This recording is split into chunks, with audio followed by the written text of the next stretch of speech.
Nada está aislado. Todo existe en una red de interacciones. Algunas naturales, otras de nuestra creación. Durante millones de años, las especies han evolucionado juntas. La vida y la muerte formando parte de un delicado equilibrio. Pero ha llegado la era del ser humano. Hemos transformado el planeta para adaptarlo a nuestras necesidades, rompiendo ese equilibrio natural. Cada cambio lo afecta a todo. La vida ha sobrevivido antes y volverá a encontrar un camino. ¿Podremos nosotros?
Creo que estamos todavía muy ciegos hacia el océano. Como somos animales terrestres, estamos mucho más conscientes de lo que pasa en la tierra. Cuando desaparece un bosque, los vemos. Cuando desaparece la melusa, el jurel, la anchoveta, la sardina, no lo vemos necesariamente. Y esto siempre parece que uno le puede tirar lo que quiere y el mar absorba todo. O le puede sacar todos los peces, todos los recursos que queremos y no le pasa nada y el mar sigue lleno de peces. Y no es así.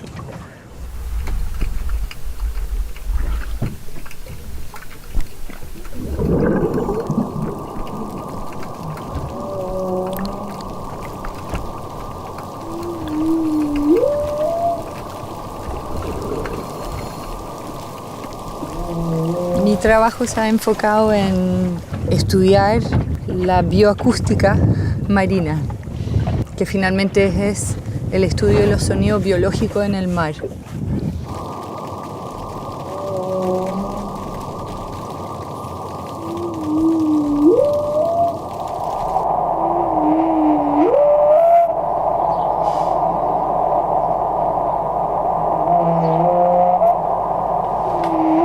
El océano se ha llenado de ruido.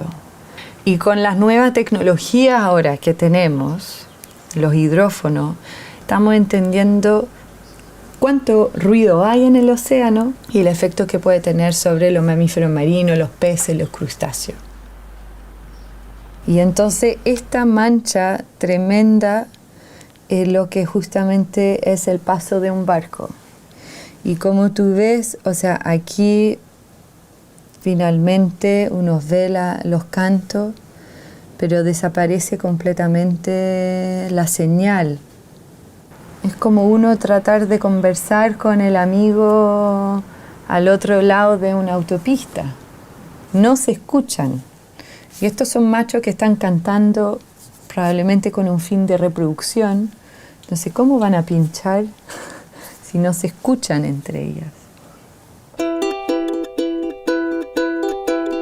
La caza de ballenas fue la primera vez que el hombre lleva un recurso hasta el borde de la extinción.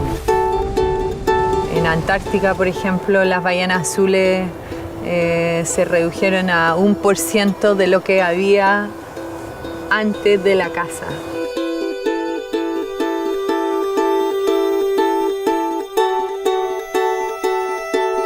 Finalmente en el 83 se firma la moratoria, se cierra la caza y con algunas excepciones hoy día ya no hay caza. Y estamos viendo que muchas de las poblaciones de ballenas están volviendo.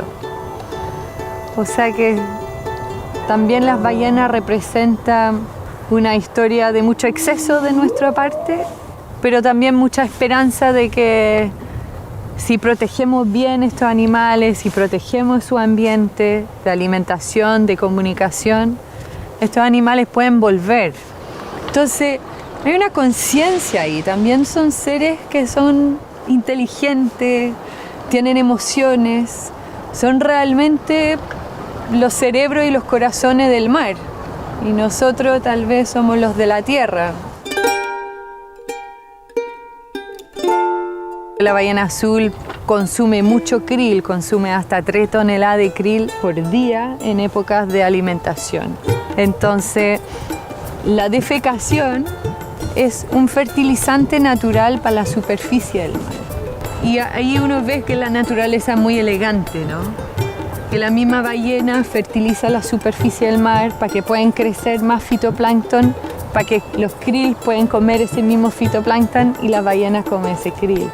Para la salud en ecosistema es importante tener este animal que fertiliza, que consume y también que nos indica zonas de muy alta productividad.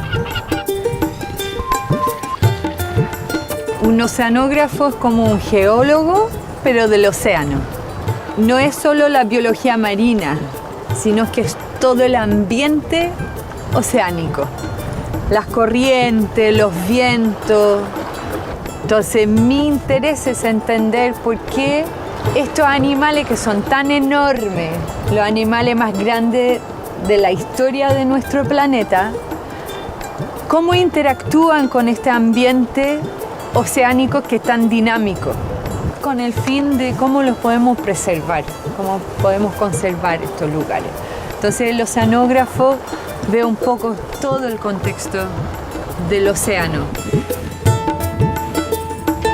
Vamos ahora a la Reserva Marina Isla Chañaral, la isla más grande del conjunto de islas de la Reserva Nacional Pingüino Humboldt. Humboldt es un sistema impresionante. Se debe a los vientos que predominan en primavera y verano y que empujan finalmente las aguas fuera de la costa. Y eso hace que la surgencia después, las aguas más profundas reemplazan estas aguas superficiales que fueron empujadas fuera de la costa, llega con todo estos nutrientes a la superficie del mar y fertiliza la superficie del mar. Y entonces son siempre lugares muy productivos.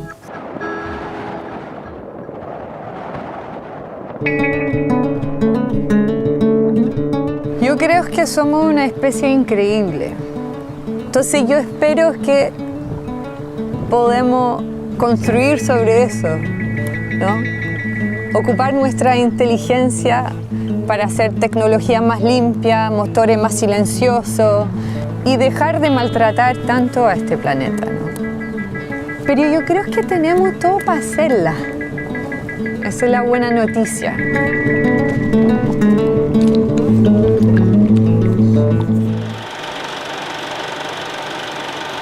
¿Eres adicto a la tecnología? Internet está comenzando una revolución que nos hace cambiar radicalmente la forma de vivir. ¿Te cambiaron el mundo y ya no sabes cuál será tu lugar en el futuro? Los niños y las niñas que entraron este año a primero de básica, cuando salgan de su colegio, van a encontrarse con trabajos que hoy día ni siquiera existen. El universo digital llegó para quedarse entre nosotros. Ven a comprenderlo en Por la Razón y la Ciencia.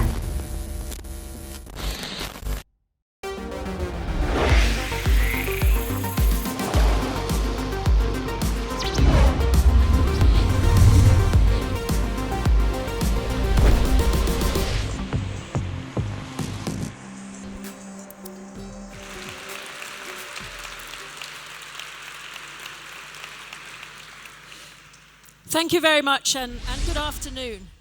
The speakers before me have all told you about how Antarctica is so remote, so cold, so hostile and difficult to work in. But a really key important thing about Antarctica, which I want you to understand, is that Antarctica may be a long way away, but it's affecting us all here. It's affecting us sitting in this room, and it's affecting everybody else in the world. So what has happened is, as humans, we've been changing the climate, warming the climate very fast. That has affected Antarctica, and now Antarctica is getting its own back and is affecting the rest of the world.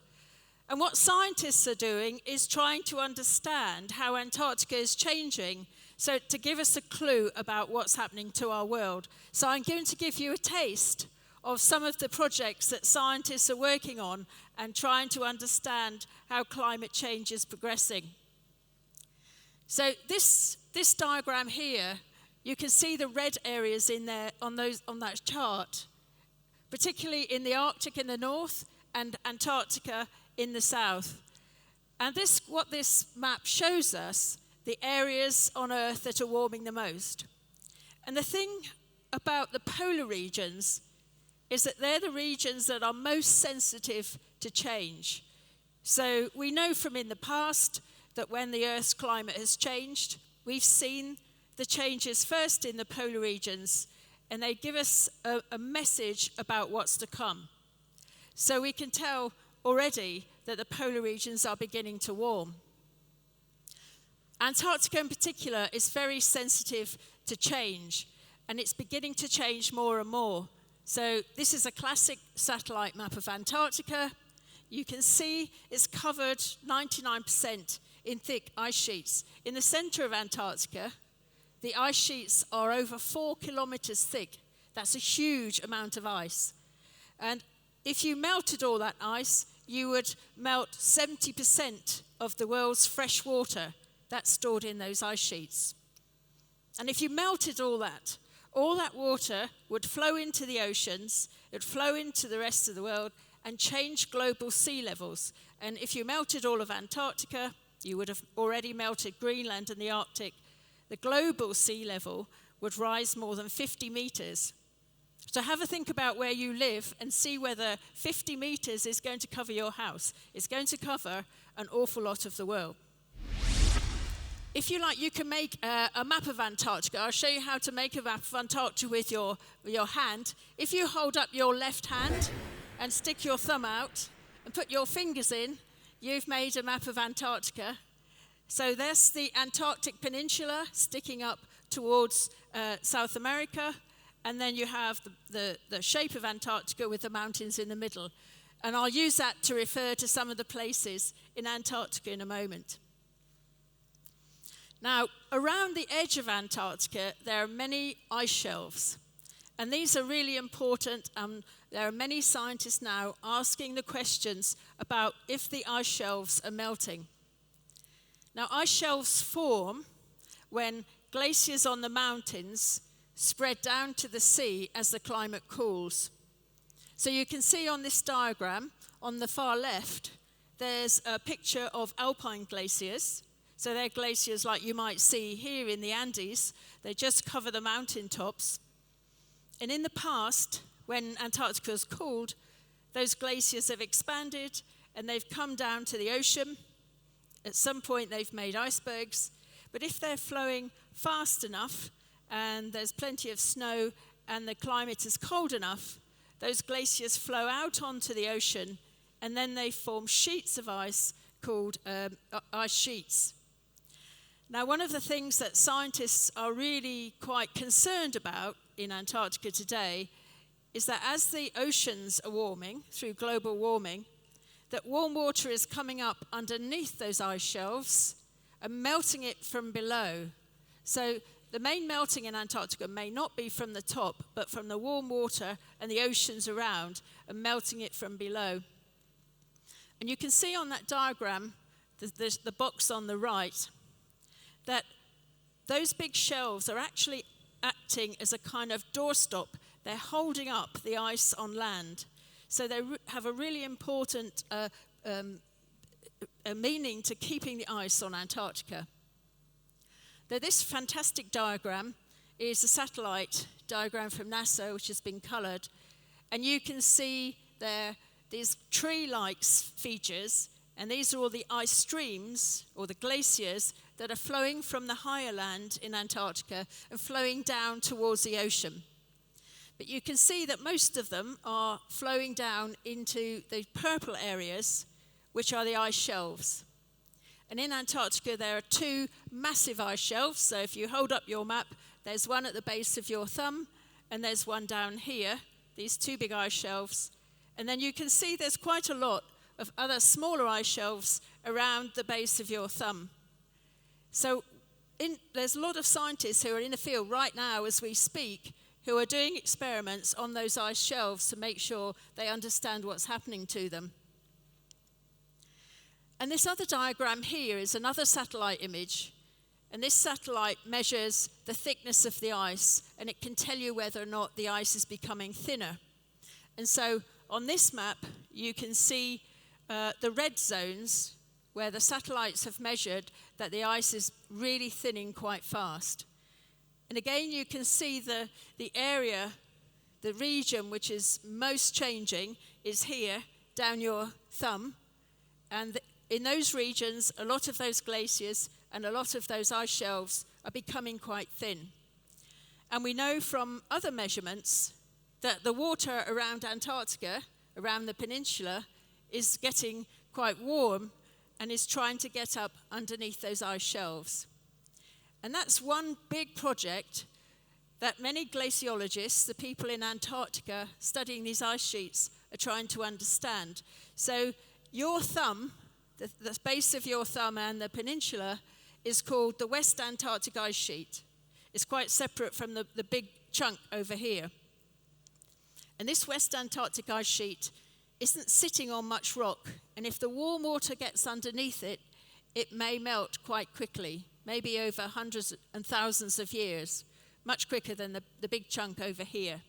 So there are many scientists who are measuring what's going on here in the field, and then they're making models about what will happen to this ice sheet. And if this ice sheet melts, it holds about 5 meters of sea level rise. And this is the first thing that will happen to Antarctic ice as it melts. This ice sheet will go first.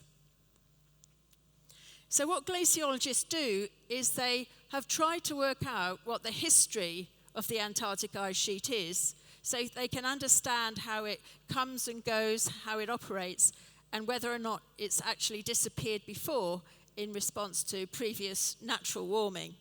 So here you can see some glaciologists who are drilling an ice core.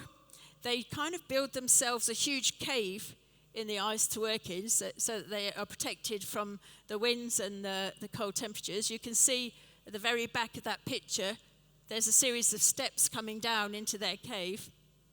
And they're drilling, that long tube is full of ice core, which they've spent usually many months drilling down through that grey box and taking a long core of ice through the glacier. Now the glacier, the ice core is formed of layers of ice that represent each year of snow accumulation. And so what they do is they chop it into slices for each year. They get a slab of ice that looks like this. You can see in there those tiny speckles, and those are small bubbles of air trapped in the ice. Now they are absolutely amazing, those small bubbles, because they've trapped a tiny bubble of air from the year that snow fell. So inside each of those is real air from the time the snow fell. And the glaciologists have ice that goes back to 800,000 years. So that air, the air in the air bubbles in the ice is the only record we have on Earth of what the air was actually like 800,000 years ago. So that can tell us an awful lot about the climate. So what they do is they take it into the lab, they melt the ice, they put the remaining gas into a machine, and they come up with this quite famous graph, which I'll talk you through, because it's quite important, this graph. Now this was data that was compiled by glaciologists drilling ice cores, and they dated them back to 800,000 years. So if you look on the bottom of this graph, you can see on the right-hand side the word today. And then as you go across the bottom, you can see 800,000 years. Sorry? No? Okay, thank you. So 800,000 years old. And when they've measured the oxygen and the carbon dioxide in the bubbles, what they have found is that you can see a pattern that goes in this cyclical pattern, and that matches the temperature and the CO2 concentration. But the thing to notice from this is that the CO2 concentration, the carbon dioxide concentration, for the last 800,000 years on Earth has never gone above 300 parts per million. But if you look top right, you'll see that today we're at 409 parts per million CO2. So we're already at CO2 levels that are well above where we've been on Earth for the last 800,000 years. So the glaciers on Earth, the glaciers on Antarctica, will be trying to catch up with those higher levels of carbon dioxide. And what the scientists expect is that the ice is going to melt to match a 409 warmer world. And that's what they're trying to measure. Now, I mentioned that there isn't really much melting on the surface of Antarctica, especially on this big ice sheet over on your main fingers. Because it's so cold, it reflects so much sunlight that it doesn't melt. But just recently, when scientists have flown over Antarctica, they have noticed for the very first time that the top of the Antarctic ice sheet might be melting. And you can see these waterfalls that come down off the ice sheet. So there is something new happening in Antarctica, even as we speak. Now, Marcelo mentioned the global ocean, and because the ocean is quite critical to how these ice shelves survive, we need to study the ocean as well. So you can see Antarctica is the center of this huge connected current that flows from Antarctica. It takes cold water that's from these melting ice, goes down into the bottom of the ocean, and flows all the way up to the northern hemisphere, interacts with warmer water, and forms this big ocean circulation that carries heat all around the Earth, wherever you are. And scientists are working on ships around in the Southern Ocean, this big ocean that circulates around Antarctica. It's the only ocean in the world where the circulation can go around a continent and not be interrupted by any land. So it's a fast current, it's really deep current, extremely cold. It keeps Antarctica cold. And what's really important is it's got these little eddies, this turbulence in it, and it's taking down heat from the atmosphere and putting it into the ocean. And scientists have worked out that actually it's taken in so much heat that if you let that back up into the atmosphere, it would add 36 degrees extra into the atmosphere. And it's also absorbing carbon as well. So the Southern Ocean is also critical for understanding how global warming is actually being helped. The climate is not warming so much because this massive Southern Ocean is absorbing some of the carbon and some of the heat. And what we really need to do, it's such a big ocean that we can't sail around it and do too much work in there by ourselves. So this is a place where technology comes in to help science. This is one of the UK's research ships from the National Oceanography Centre. And the way now that scientists are doing work in the ocean is to use these small autonomous robots, these small submarines that get sent off into the ocean, and they're allowed to bob using the energy of the ocean currents. And every now and then they jump up and they send their data back by satellite. And in that way we can collect a lot of data to tell us what's going on in the ocean. And you can see from this map, which shows ship tracks and where we have ocean data, that around Antarctica there are big gaps of white. We just don't have enough data yet to really understand what's happening to the ocean, and yet that's going to be so critical to understanding how the Earth is going to respond to change. Now the oceans too have loads of animals in them, and scientists are trying to understand how the warming waters around Antarctica are going to affect the animals. and they're even diving in winter too to record what's happening to the life in the oceans. And it's not a dead sea. The bottom of the sea is full of life, it's full of fantastic creatures, lots of clams, lots of starfish. And the one thing that scientists have found is that they're really well adapted to living in cold temperatures. And when they've taken samples of these and put them in a lab and warmed them up, even 0.5 degree or 1 degree, what they found is that they die. They really don't like warming waters. And so there's going to be a real challenge to these faunas as the water warms. And then, of course, we're also concerned about the food chain, because particularly the krill in there in the top right, they are responding to the changing ocean. They're part of the food chain that are feeding the penguins, that are feeding the albatross, the fish. The whole food chain relies on what's happening in the ocean around Antarctica. And of course then, these wonderful creatures, the elephant seals, who need an awful lot of food to keep them alive. Now these are big science questions. This is a really big continent. It's quite expensive. It's quite difficult logistically to work there. And what we need is all the nations to work together. And I think Antarctica is an amazing place because 53 nations do science there. 53 nations can work together. There are no particular governments in the Antarctic. The Antarctica is governed by the Antarctic Treaty, which are all these nations working together, both to protect Antarctica and to ensure that we can all work together in peace and science. And it is quite an amazing organization in this day and age.